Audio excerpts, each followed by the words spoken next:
మన శరీరానికి 300 మిల్లీగ్రాముల కొలెస్ట్రాల్ ప్రతిరోజు అవసరం. బాడీకి అవసరమైన ఈ కొలెస్ట్రాల్ని లివర్ తయారు చేస్తుంది.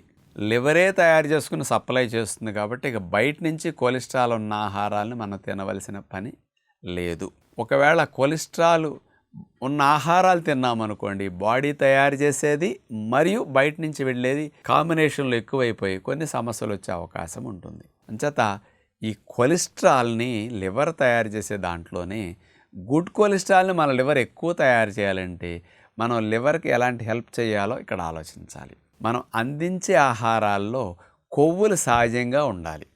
అంటే వేడి చేస్తే కొవ్వులు చెడిపోతాయి. అందుకని విత్తనాల రూపంలో కొవ్వులు సహజమైన కొవ్వులు అనమాట. వేరుశనగపప్పులు, కొబ్బరి, నువ్వులు, బాదం, పిస్తా, జీడిపప్పులు, పుచ్చగింజలు ఇవన్నిట్లో కొవ్వులు సహజమైన కొవ్వులు. సహజమైన కొవ్వులతో పాటు హై ప్రోటీన్ ఉండాలి, హై ఫైబర్ ఉండాలి. ఇలా కొవ్వులతో పాటు ప్రోటీన్, ఫైబర్ ఈ రెండు కాంబినేషన్ ఎక్కువ ఉంటే ఇలాంటి ఆహారాలు మెల్లగా గ్లూకోజ్గా మారి మెల్లగా రక్తం లోపలికి వెళితే ప్రోటీన్ బాగా అందటం ద్వారా మన లివర్ గుడ్ కొలెస్ట్రాల్ని, హై డెన్సిటీ లైపోప్రోటీన్స్ని మంచిగా పెంచుతుంది.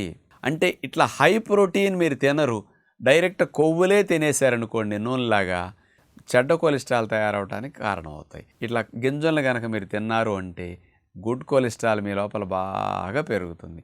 మీ లివర్ గుడ్ కొలెస్ట్రాల్ తయారు చేసేటట్టు మీరు దానికి మంచి ముడిసరుకు రా మెటీరియల్ అందిస్తే ఇలా చాలు. గుడ్ కొలెస్ట్రాల్ ఎంత మేలు చేస్తుందో తెలుసా? మీ లోపల పేరుకునే చెడ్డ కొలెస్ట్రాల్ని కూడా చీపుర్లాగా ఊడ్చుకొచ్చేసి నువ్వు పేరుకుంటే నేను ఊరుకుంటానా, రా బయటికి వెళ్దామని హెచ్డిఎల్ గుడ్ కొలెస్ట్రాల్ రక్తనాళాలన్నింటినీ వాష్ చేసేస్తూ ఉంటుందన్నమాట. అది పెరగటానికి ఎండు విత్తనాలే high protein, high fibre, healthy fats ఉండే విత్తనాలు. వీటిని బాగా తినండి, చక్కటి లాభం పొందండి.